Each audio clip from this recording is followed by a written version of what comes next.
¿Cómo están? Vieran que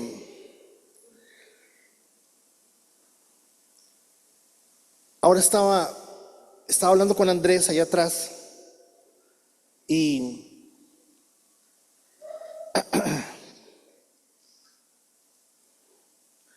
realmente haber tomado la decisión hace algunos años de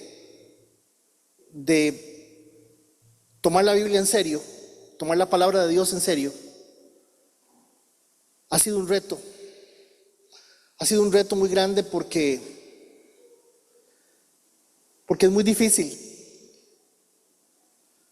Es muy difícil porque hoy se publicó un artículo del doctor Gary Shoren y me pareció sencillamente fascinante. Voy a darme permiso de leer un extracto del artículo para proceder con nuestro tema. El artículo habla sobre lo que se predica hoy y que llevamos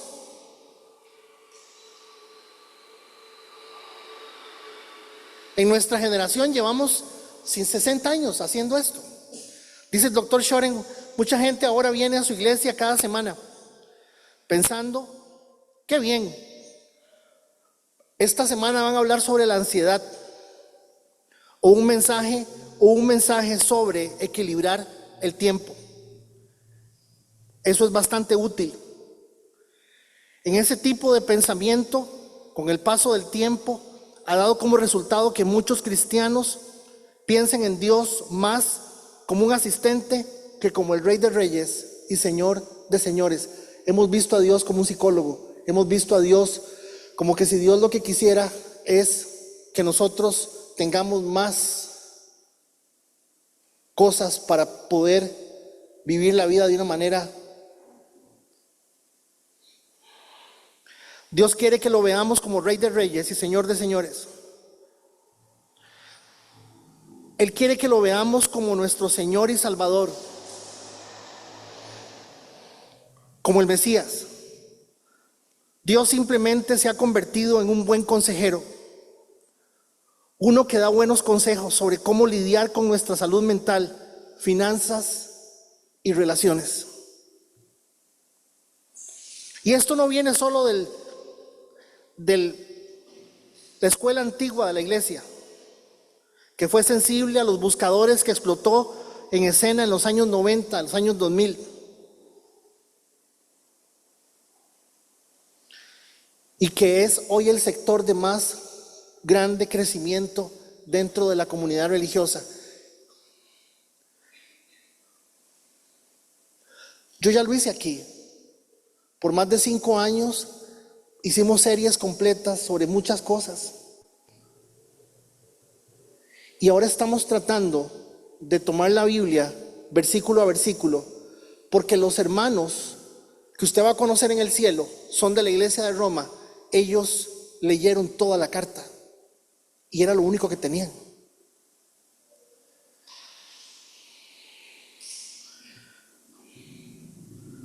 Yo creo que ustedes son muy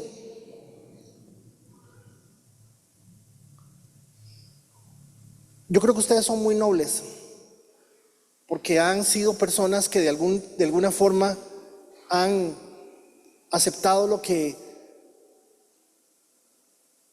desde aquí hemos tratado de compartir, y yo se los agradezco muchísimo. Pero yo quiero que usted entienda que si yo le digo a usted lo que yo quiero decirle, yo soy responsable de lo que le dije, aunque lo diga diciendo que la Biblia lo dice. Pero si yo le digo a usted todo lo que la Biblia dice, el responsable de lo que la Biblia dice no soy yo, es la iglesia, perdón, es el Espíritu Santo y el Señor. Cuando llegamos al capítulo 14 del libro de Romanos, es un capítulo súper controversial, porque es el famoso capítulo en donde se discuten en los temas de que si, por ejemplo, vemos la película Titanic, en la escena donde está Jack con aquella loca, y entonces se meten en el carrillo aquel, en esa escena ahí se apaga el tele, se adelanta o le tapan los ojos a todo el mundo. porque esa escena no hay que verla. Sinceramente, para empezar, en muchas cosas somos muy por derecho. Usted me entiende cuando yo digo por derecho, ¿cierto? Somos muy por derecho. Algunos hemos evitado tratar de decir malas palabras o hablar feo. Hemos tratado de decir las cosas que de alguna manera antes eran parte de nuestra forma de hablar. Y por decirlo de alguna forma, hemos cuidado que nuestra forma de hablar cambie a través del tiempo de una u otra manera. Pero usted oye gente que van a una iglesia, para no decir cristianos y no decir hijos de Dios, van a una iglesia y hablan como quieren, cuando quieren, de la forma que sea. Inclusive me ha llamado mucho la atención algunas veces que estando aquí se oyen palabrillas pasadas de tono, como diría el finado Don Alan en francés.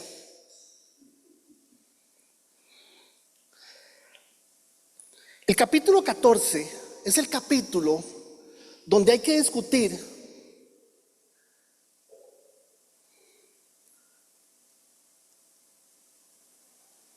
cosas complicadas que vivimos todos los días, que de alguna forma, por ejemplo,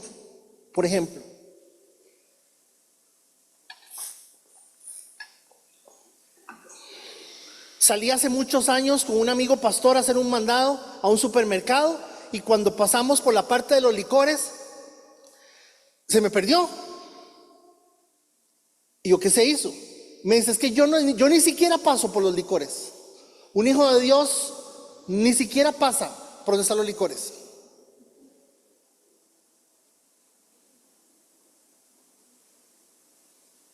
Hermanos, cuando una persona ha tenido problemas o simplemente ha tenido alguna situación producto del uso del licor, claro, evidentemente,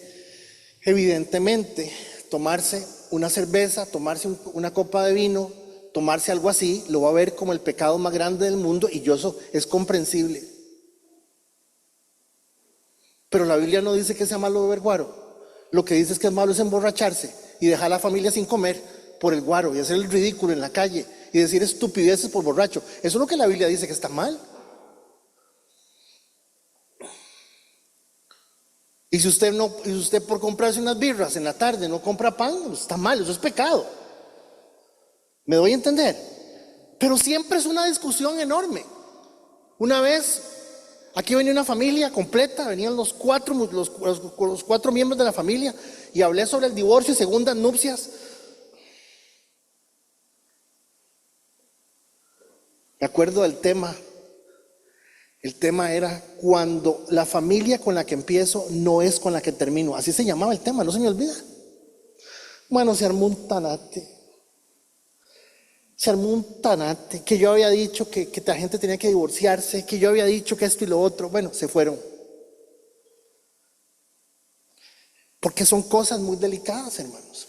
Ahora, yo sí les voy a decir, antes de entrarle al texto, 3 cosas.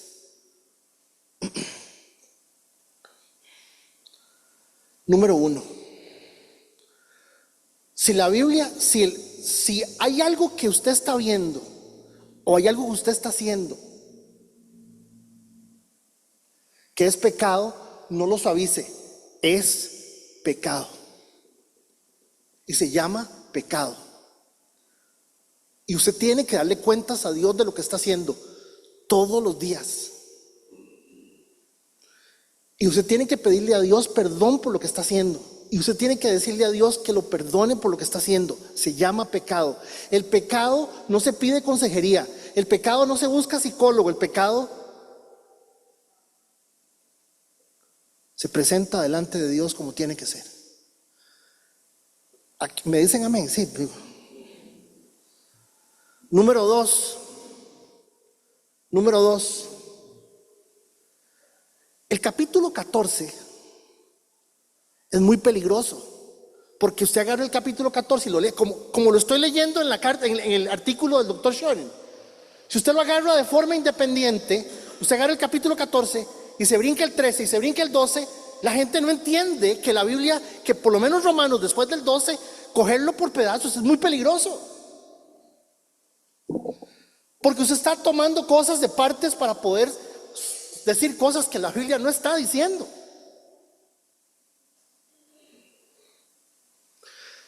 Y eso no es palabra de Dios, eso es psicología y barata. La segunda cosa que les voy a decir, mis amados hermanos, es que esta noche vamos a entender que hay hermanos en un nivel y hermanos en otro nivel. Pero la pregunta que yo les voy a hacer es, ¿usted es consciente de eso?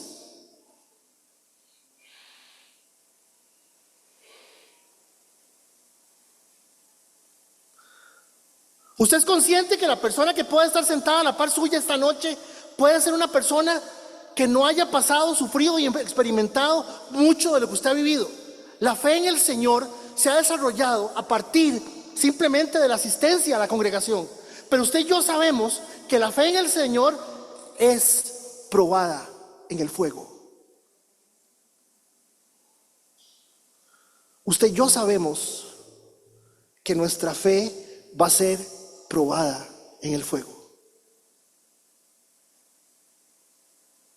Porque es muy fácil. Yo era católico, yo era un súper católico, era un huililla que no faltaba, tenía como 8 años y no faltaba, era casi monaguillo.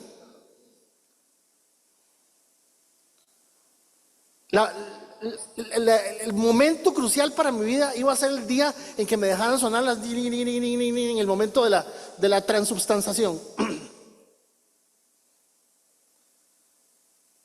Hermanos, la Biblia dice que hay niveles y que usted tiene que saber comportarse dependiendo del nivel de las personas que están con usted. Y eso es lo que vamos a ver esta noche. Es más, si no quiere oírlo, no se quede. Número 3.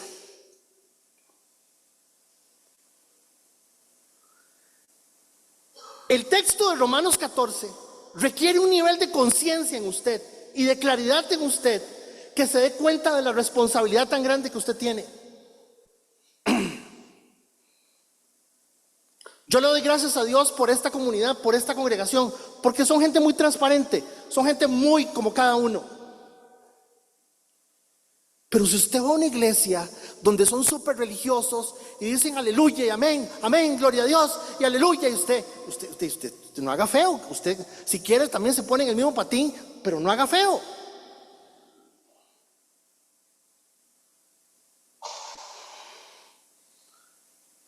Hay un nivel de responsabilidad importantísimo que usted tiene que tener muy claro. ¿Por qué? Porque lo primero que hace Pablo en el capítulo 14 es introducir, acepten a los creyentes que son débiles en la fe. ¿Cómo?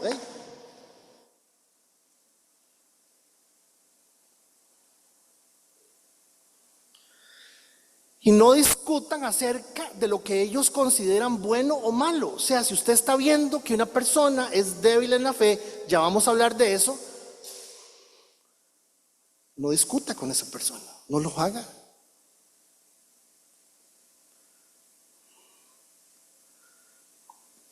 Por ejemplo, un creyente piensa que está bien comer de todo, pero otro creyente con una conciencia sensible come solamente verduras.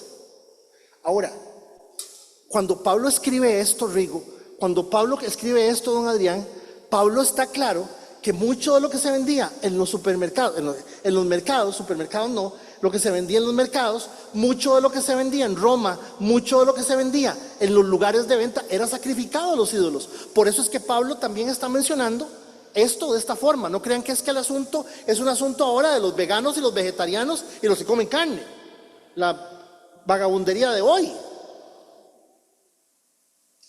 No.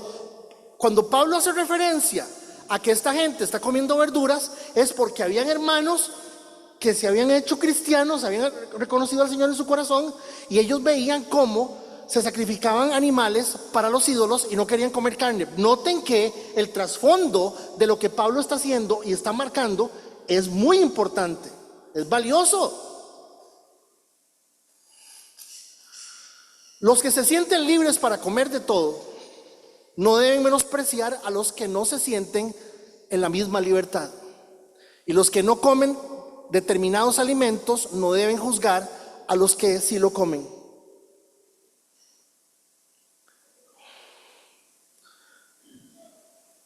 Yo sé que ustedes nunca han ido a comer costillas. Yo sé que ustedes nunca han ido a comer costillas en la feria de San Ramón. Yo sí. A ver, no me apedreen, espérense. Voy a explicarles por qué.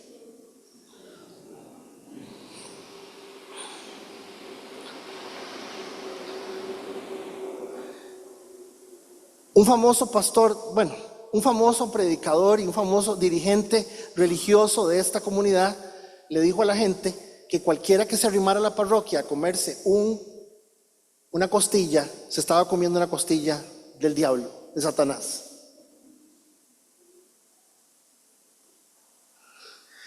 Y yo dije, bandido diablo, cocina rico, qué buenas costillas, ¿ah? Quien ve al diablo cocinando, qué maneras.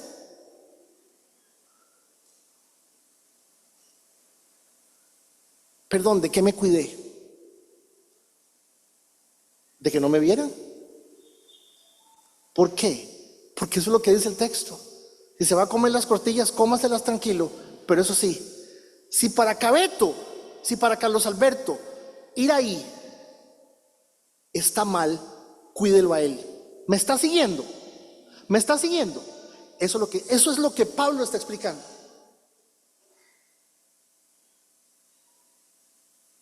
Yo traté de ir, me puse una gorra, me puse una cosa ahí, anteojos oscuros y toda la cosa, y fui sombreado y pedí una costilla, era como de este tamaño.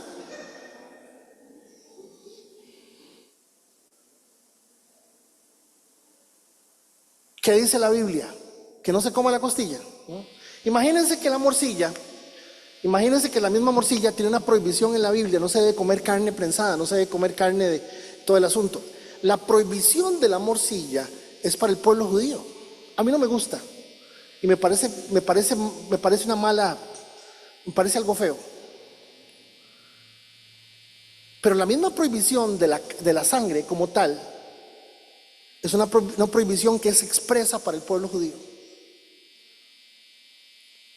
Vean lo delicado de este tema, hermanos. Entonces viene Pablo y le dice, pero no juzguen. A ver, vea. Señora, dele.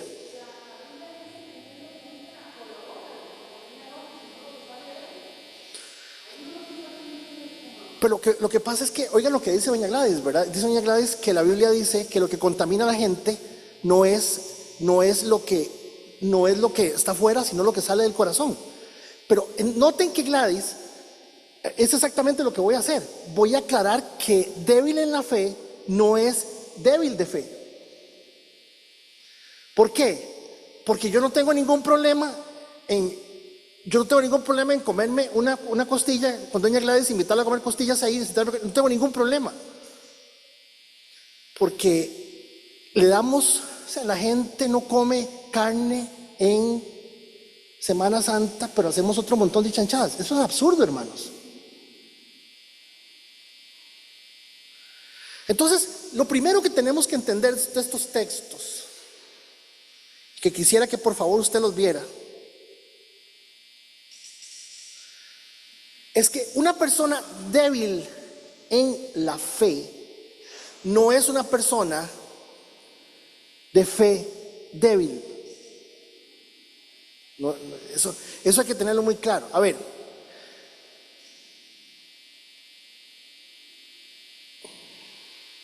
la persona débil en la fe es que la luz de la palabra le está llegando hasta un punto donde está empezando a poner los pasos de fe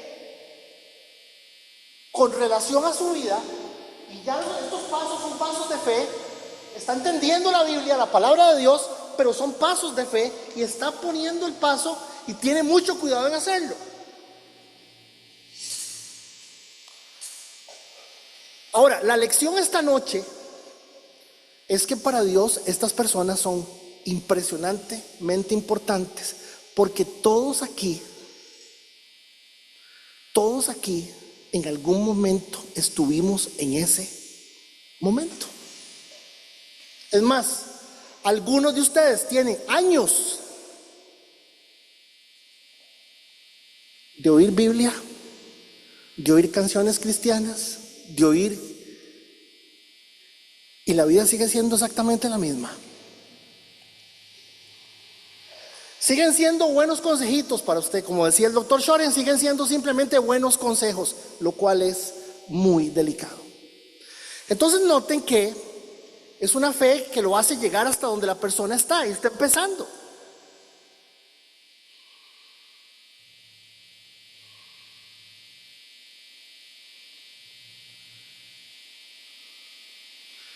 Decía una familia que se congregaba aquí antes que el pastor que estuvo anteriormente los hizo quemar todo tipo de imágenes y cosas que habían. Los hicieron quemar medallas, imágenes, discos, revistas, muñecos de Disney, muñecos de...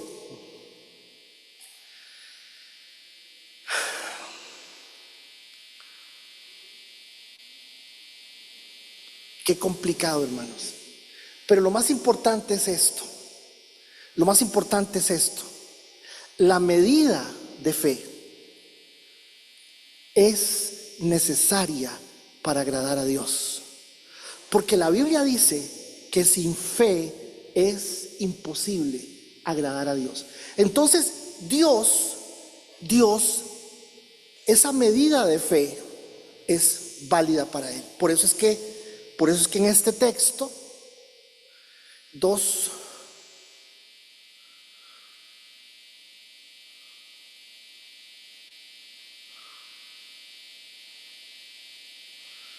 está en la siguiente semana.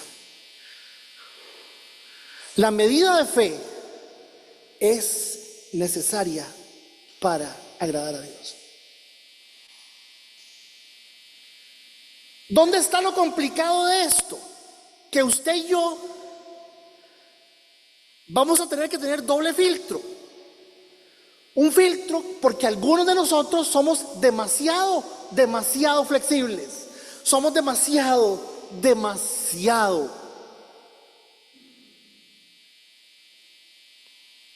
Y pasamos todo. Y no se puede tampoco. No se puede. Lo que está mal, está mal. Y hay cosas que no agradan a Dios y no agradan a Dios. Es como cuando usted oye gente que dice, a ver,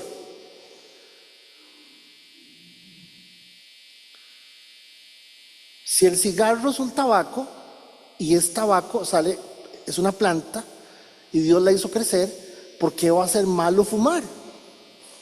Y oigan el razonamiento de la gente.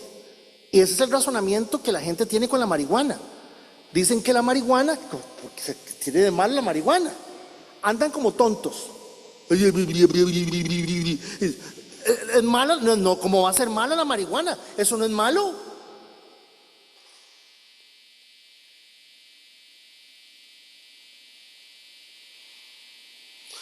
Entonces,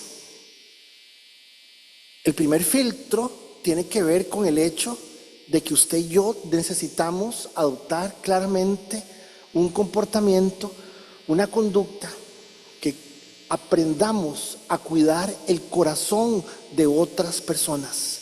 ¿Me estoy dando a entender? Número 2, dígalo conmigo, todo me es lícito, pero no todo me conviene.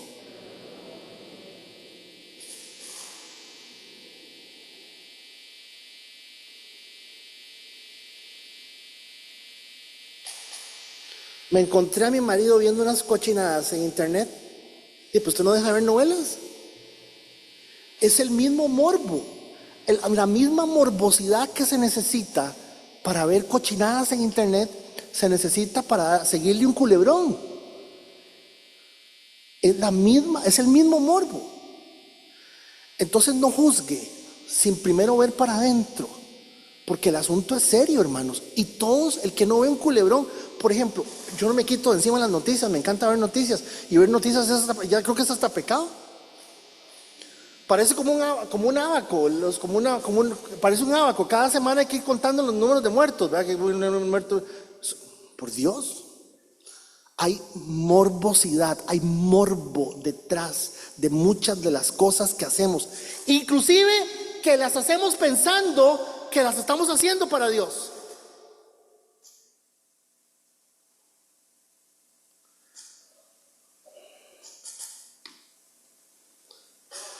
Si hay débil en la fe, a ver, si tenemos al débil en la fe, lógicamente, si le está, Oscar, Jeffrey, si estás a la par de Minor, no digas ninguna tontera, porque Minor es el que está a la par tuya. Si estás a la par de Minor, no digas ninguna tontera, porque es que te va a interpretar mal. Ah, ya entendí, está bien, está claro. O sea, una pregunta, si le estoy diciendo a Jeffrey que tenga cuidado con la forma en que habla por causa de Minor, le estoy diciendo a Jeffrey que el débil en la fe es Minor, pero que si él es débil, si Minor es débil en la fe, una pregunta, ¿cómo es Jeffrey? Fuerte en la fe. Hello, ¿me estoy dando a entender? Lo contrario, lo que Pablo está diciendo es que si hay un débil, ¿hay un qué? Hay un fuerte, hermanos. Y un fuerte en la fe es que depende de su fe, y es la fe bíblica. La fe no depende de milagros, quítese eso de la cabeza. La fe no depende de que y oramos y el perico resucitó. Dios hace mil cosas como Él quiere, pero su fe depende de la palabra de Dios. Su fe no está fundamentada en la ocurrencia de lo que pueda pasar en el día a día.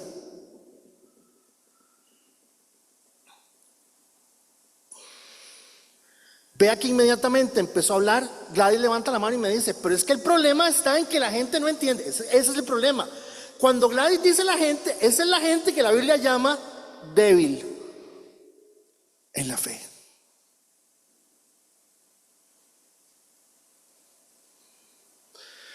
Hermanos, con todo respeto, algunos de ustedes al día de hoy tienen prejuicios de muchas cosas.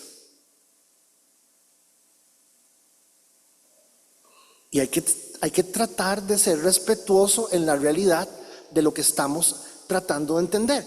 Porque, mire, vea, ¿qué tenemos que aceptarle a un débil? ¿Cómo se comporta? ¿Qué disciplina puede tener? ¿La dependencia de Dios que puede tener?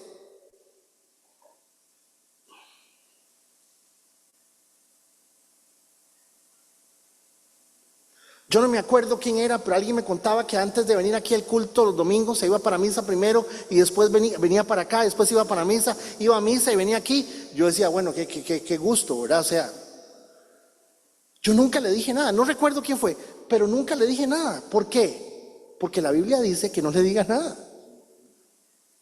Es más, yo no sé por qué me brinqué ese texto.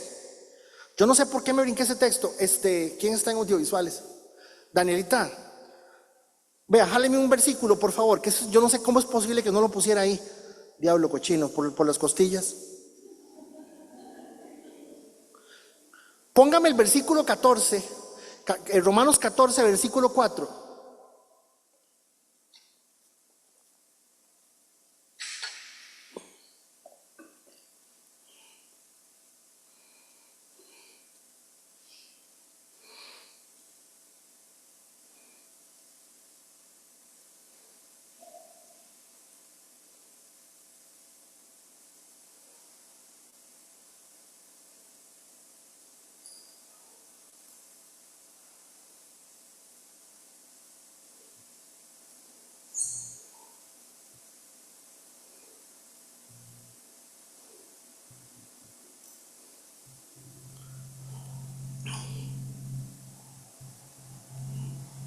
Se lo voy leyendo.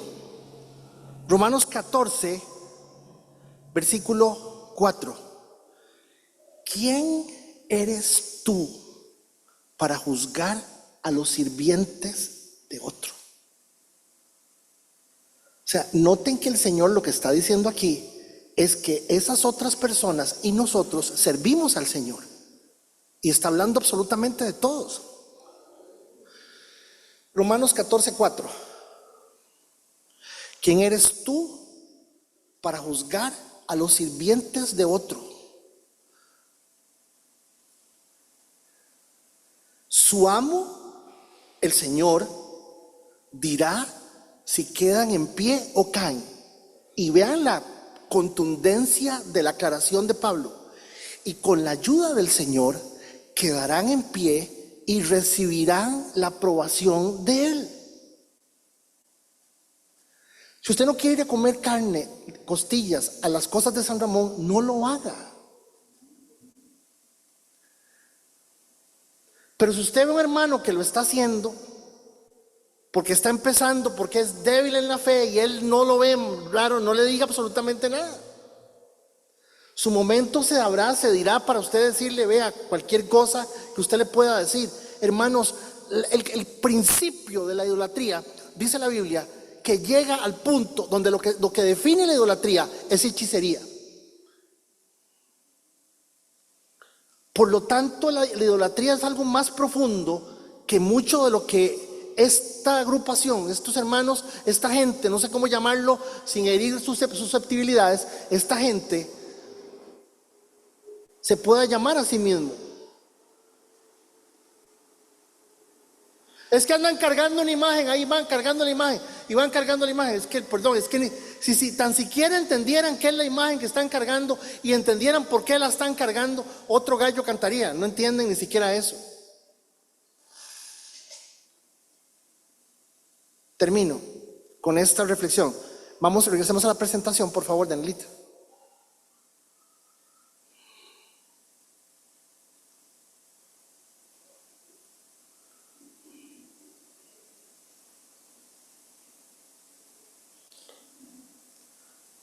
¿Un hijo de Dios se puede hacer un tatuaje?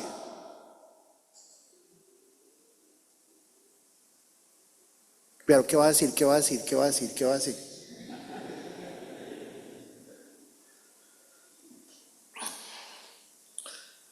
Es complicado. Es complicado. Y por años le dijimos a las personas lo que debían y lo que no debían hacer. Hoy tenemos más personas afuera de nuestras congregaciones que adentro de las congregaciones. Aquí, en este recinto, en este lugar, en los años 80, en los años 90, se cometieron unas injusticias así de orden de la Inquisición, pero iguales. Es más, quiero contarles que en los libros de contabilidad, los libros de la constitución de esta asociación, hay documentados cosas que gente hizo. Y la Junta tomaba una decisión de qué iban a hacer con ese. Perdón. Hermanos, si usted se va a hacer un tatuaje, si usted se va a hacer un otro montón de cosas que podríamos hacernos o decirnos, muchas veces habría que analizar muy bien las cosas, pero muchas veces obedece a preguntarle que dónde está su tesoro. Una cosa que mencionó doña Gladys de alguna forma, ¿dónde está su tesoro? ¿Dónde está su corazón?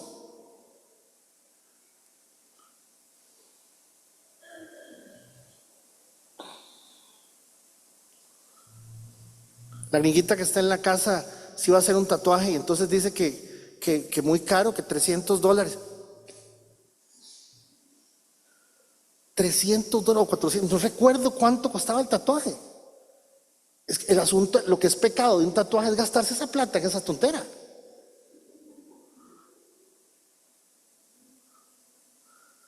Entonces hay muchas cosas que considerar, hermanos. Muchas cosas. Hay gente que no da, vea, en la vida ha puesto un 5 en una caja en este lugar, pero usted lo ve, el pelo bellísimo, la ropa bellísima, todo lindísimo, porque todo es para adentro. La razón por la cual nos dice Dios que tenemos que dar es exactamente por ese corazón que tenemos, porque somos agarrados, técnicamente mezquinos.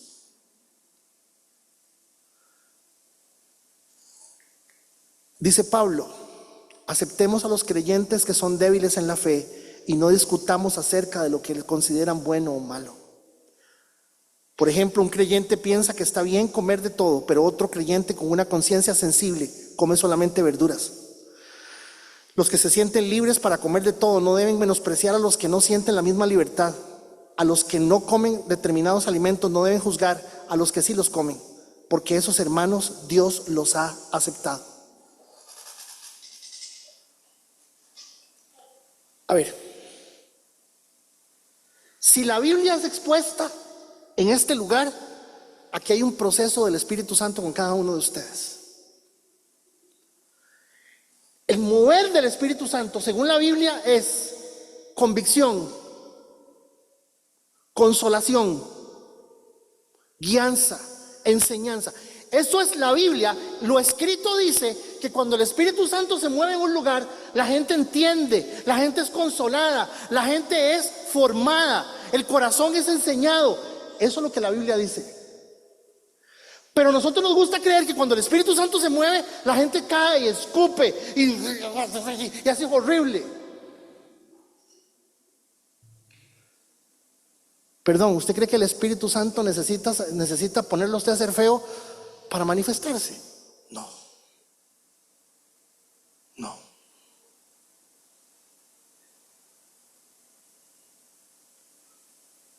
La última vez que en este lugar hicimos algo así fue cuando vino mi amigo el australiano que le pegó un manazo a doña Linda. ¿Quién se acuerda del manazo que le pegó a doña Linda?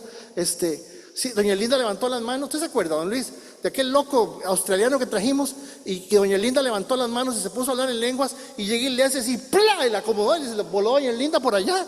Y doña Linda como con 90 años. El baboso ese lo dejamos en serio. El baboso ese lo dejamos en la casa. Estábamos viviendo en San José, lo dejamos en la casa. Al día siguiente, el culto aquí no lo trajimos. Y yo dije, nunca más, ¿por qué le vamos a faltar el respeto a la gente? Por Dios.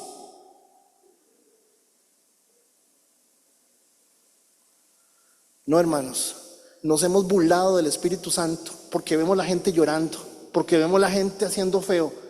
Nos hemos burlado del Espíritu Santo. Porque el texto dice que lo que hace el Espíritu Santo es convencernos de pecado, justicia y juicio, llevarnos a toda verdad, recordarnos lo que el Señor dijo.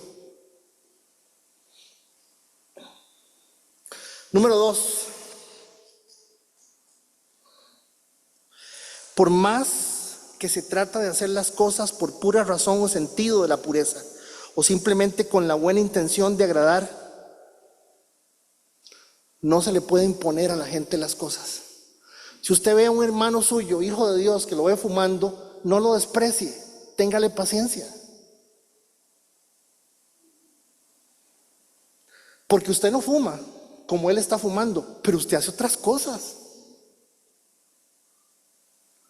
Es más, si dice la Biblia que si usted piensa que el que está mal es él porque fuma y usted no hace lo que él hace, de que es pecado porque usted piensa que es bueno.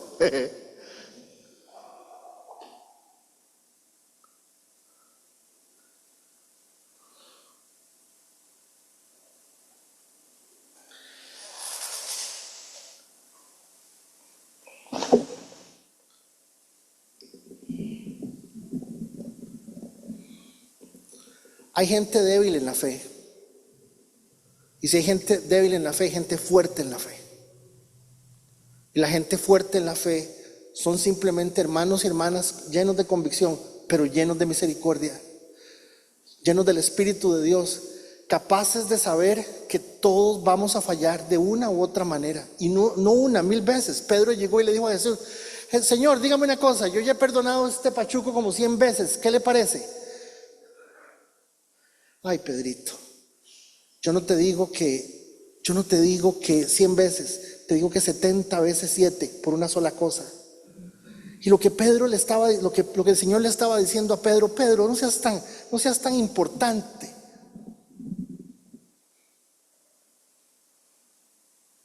Es que el perdón es muy importante porque el perdón sana. El perdón sana la idea suya, lo orgulloso que usted es. Pero usted el único perdón que necesita es el de Dios. ¿Me escuchó? Sí, pero es que es importante porque en la sanidad, ¿quién le dijo a usted eso? Dice la Biblia que usted tiene que darse por perdonado por Dios y es suficiente. que usted y yo queramos seguir siendo unos chanchos para poder sostener el alma como la queremos sostener y seguir siendo como somos?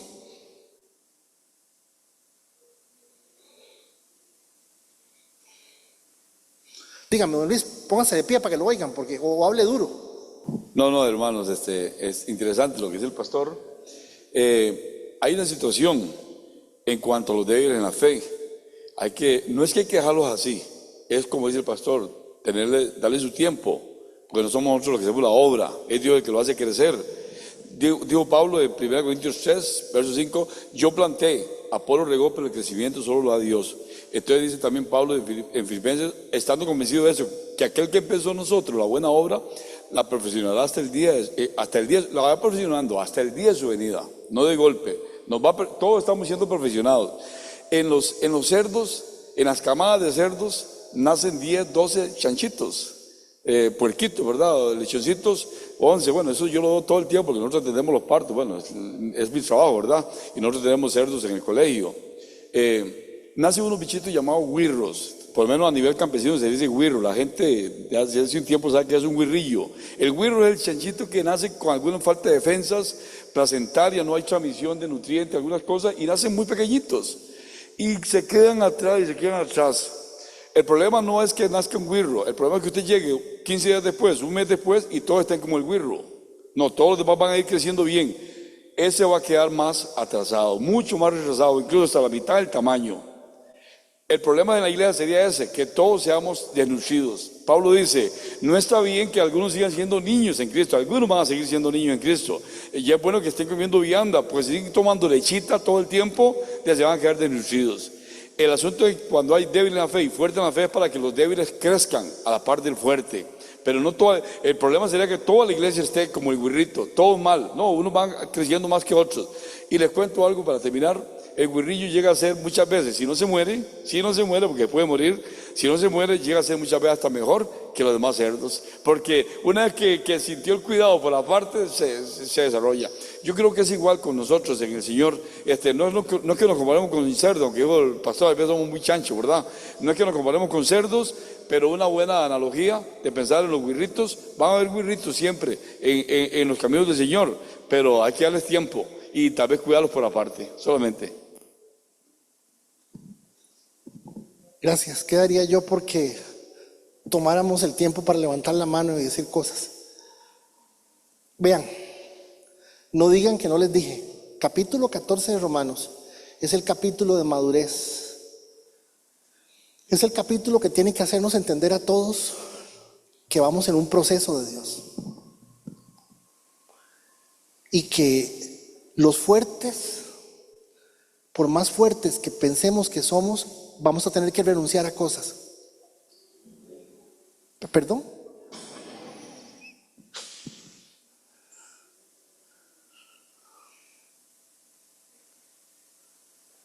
Y que muchas veces lo que llamamos débiles en la fe, no solamente Dios los tiene para que ellos crezcan a la par de nosotros, sino que Dios los tiene para mostrarnos lo puro de lo que Dios está haciendo en su iglesia.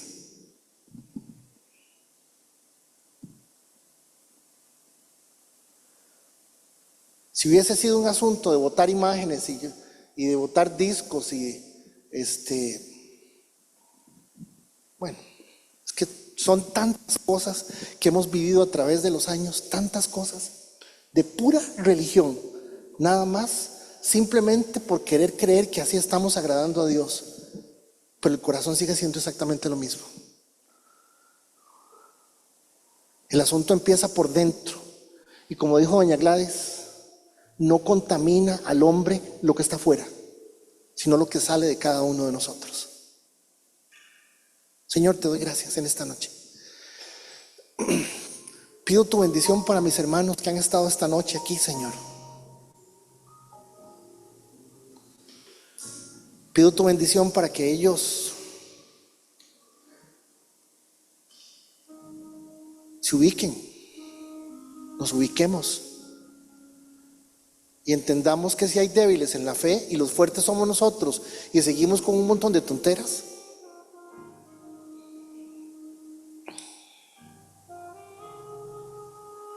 Habría que analizar muy bien qué es eso de ser fuertes en la fe.